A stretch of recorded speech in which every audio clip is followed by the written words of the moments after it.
Olá, irmãos, graça e paz, que nosso Senhor Jesus Cristo nos ilumine com a compreensão da sua palavra.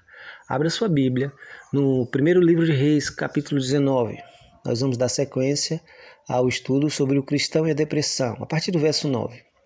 Ali entrou numa caverna onde passou a noite, e eis que lhe veio a palavra do Senhor e lhe disse: Que fazes aqui, Elias? Ele respondeu: Tenho sido zeloso pelo Senhor Deus dos exércitos, porque os filhos de Israel deixaram a tua aliança, derribaram os teus altares e mataram os teus profetas à espada, e eu fiquei só. Procuram tirar-me a vida.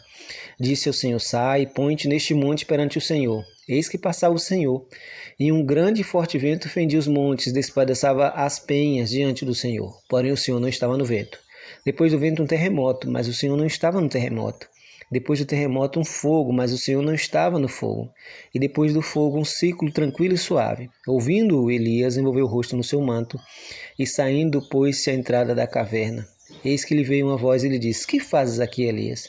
E ele respondeu: Tenho sido extremamente zeloso pelo Senhor Deus dos exércitos, porque os filhos de Israel deixaram a tua aliança, derrubaram os teus altares e mataram os teus profetas à espada. E eu fiquei só, e procuram tirar minha vida. Disse o Senhor: Vai, volta o teu caminho pelo deserto de Damasco, e chegando lá, unge a Azael, rei sobre a Síria, a Jeú, filho de Ninsi, ungirá rei sobre Israel, e também Eliseu, filho de Safate, de Abel-Meloá, ungirá profeta no teu lugar. Quem escapar a espada de Azael, Jeú matará. Quem escapar a espada de Jeú, Eliseu matará. Também conservei em Israel 7.000, todos os joelhos que não se dobraram a Baal, e toda a boca que não o beijou. O cristão e a depressão. Elias é o quadro na Bíblia que mais se aproxima de um quadro depressivo. E algumas atitudes e percepções equivocadas da espiritualidade podem levar você para este caminho.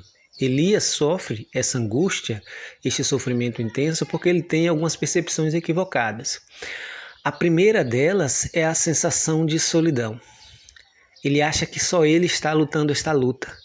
Só ele permaneceu fiel. Todos se afastaram. Deus mostra para ele: tem 7.000 que também não dobraram seus joelhos a Baal, nem sua boca o beijou. Você não está só nessa batalha.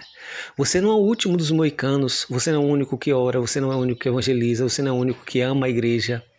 Então nós precisamos ter equilíbrio para não ter percepções equivocadas. Segundo, o zelo de Elias faz com que ele tenha uma percepção de, por ele fazer a obra de Deus, a vida dele poderia ser mais fácil. Sou extremamente zeloso com tua obra, com tua aliança. Talvez ele sofra porque ele entenda que ao ser zeloso, isso lhe dará uma imunidade contra os problemas da vida. Isso não é realidade. E quanta gente em nosso meio às vezes sofre, reclama, porque Senhor, eu trabalho na tua obra, eu estou evangelizado, eu me envolvo com teu reino. E por que eu sofro tanto?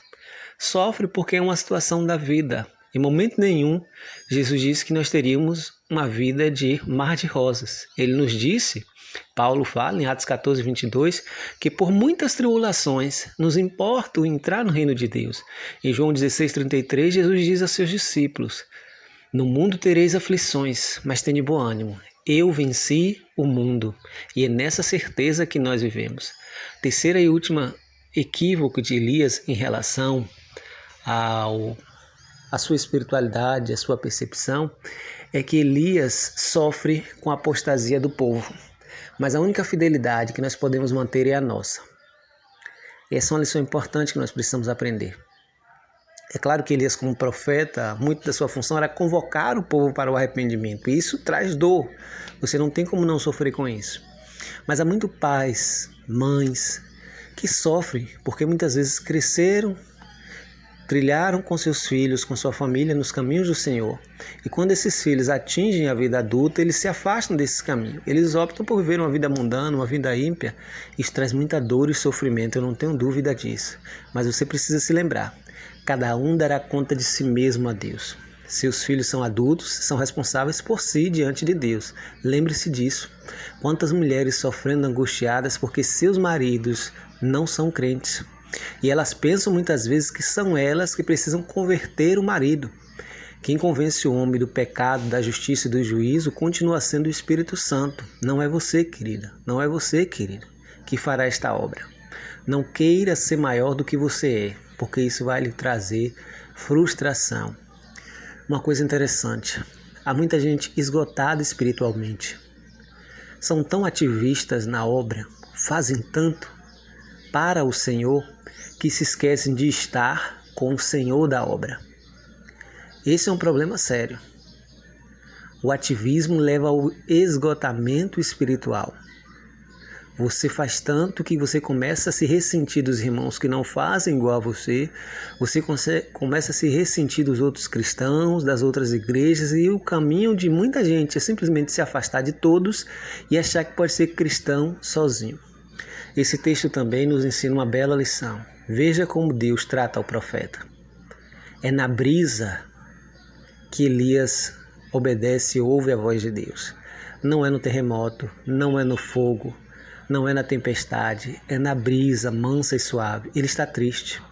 O que ele menos precisa é de gritos, o que ele menos precisa é de julgamentos, é de alfinetadas, é de repreensões. Ele precisa de brisa. Ele precisa de alguém que ouça. O Senhor pergunta: que fazes aqui? Por 2 vezes Elias repete a mesma história, mas Deus é paciente, é longânimo, tardio em irar-se. Ele ouve a história de Elias toda até o final. É difícil nós lidarmos com pessoas enfrentando problemas emocionais, mas uma coisa que todos nós precisamos aprender com o nosso Senhor Jesus Cristo é ouvir. É entender a dor do outro. Mesmo que você não consiga dimensionar, mas o fato de você ouvir e mostrar para ele que o sofrimento dele importa para você, isso é de grande relevância. Por isso, vamos de uma vez por todas deixar os preconceitos de lado, entender que o cristão pode sim, o servo de Deus pode ser acometido pela depressão, e nós como igreja precisamos ser uma comunidade terapêutica, uma comunidade de graça, um espaço onde as pessoas possam se sentir tão à vontade de levantar no culto e pedir oração porque está sofrendo com a depressão. Me lembro na minha adolescência que fui uma reunião do AA, Alcoólicos Anônimos, com um primo meu que tinha problemas com o álcool. Nessa reunião, cada um tomava a palavra e podia falar das suas lutas, das suas angústias, das suas recaídas, dos seus sofrimentos. Aquilo me chamou muita atenção porque todos ouviam uns aos outros sem qualquer tipo de julgamento, de repreensão. E eu fiquei naquele dia pensando se nós como igreja também não poderíamos ter esses espaços, ter pessoas para quem pudéssemos abrir a nossa alma, o nosso sofrimento, para quem pudéssemos demonstrar fraqueza, angústia, tristeza. Todos nós precisamos de um amigo próximo o suficiente para que você possa falar sem medo, sem ressalvas. Você precisa de alguém próximo, íntimo, que permita que você seja fraco diante dele, que você mostre o seu desespero. Sem dúvida, isso são atitudes preventivas para que um quadro depressivo mais grave não se instaure. Portanto, nós precisamos lembrar de cuidar uns dos outros. Como nosso Senhor Jesus Cristo nos disse: orai, alegrai com os que se alegram, chorai com os que choram. Que Deus nos abençoe nesse dia, em nome de Jesus.